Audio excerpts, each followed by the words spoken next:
साल था लगभग 326 ईसा पूर्व। तक्षशिला की गलियों में एक धीमी सुबह दस्तक दे रही थी। पहाड़ियों की ओट में सूरज धीरे धीरे उठ रहा था और वहीं एक युवा लंबा गंभीर पहली बार इस प्राचीन विद्या स्थली में प्रवेश कर रहा था। नाम था चंद्रगुप्त।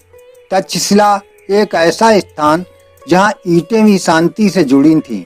यहाँ ज्ञान हवा में तैरता था। विद्यार्थी, ऋषि, आचार्य, हर कोई एक ही लय में सांस लेता प्रतीत होता था। शांत, एक रस और फिर भी महान। उस समय चंद्रगुप्त ने पहली बार लकड़ी के उस द्वार को छुआ जिसके पार था भारत का सबसे पुराना विश्वविद्यालय। उसके वस्त्र साधारण थे, आंखों में उम्मीद और भीतर एक बेचैनी। वो जानता था ये सिर्फ पढ़ाई नहीं बल्कि सत्ता के शिखर तक पहुंचने की यात्रा का पहला कदम था। गुरुकुल के आचार्य चाणक्य पहले ही उसे देख चुके थे।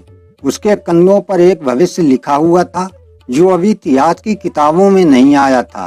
तक्षशिला की हवा में उस दिन हल्की सी गति थी, मानो समय खुद ठहर कर देखने आया हो। चंद्रगुप्त का पहला दिन। मिट्टी की फर्श पर बैठना, संस्कृत के मंत्रों को सुनना, राजनीति, युद्ध नीति और शांति का अंतर समझना। हर शब्द धीरे धीरे जैसे आत्मा में उतरता जा रहा हो। तक्षशिला में वो अकेला नहीं था, हजारों छात्र, लेकिन फिर भी एकांत।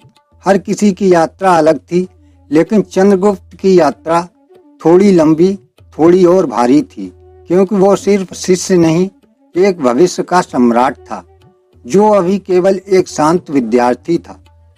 कक्षा के बाद वो उद्यान में बैठा रहा। एक पुराना बरगद था वहाँ, जिसकी शाखाएं उसकी सोच जितनी ही उलझी हुई थीं, पर हवा में ज्ञान बह रहा था, धीरे धीरे, चुपचाप।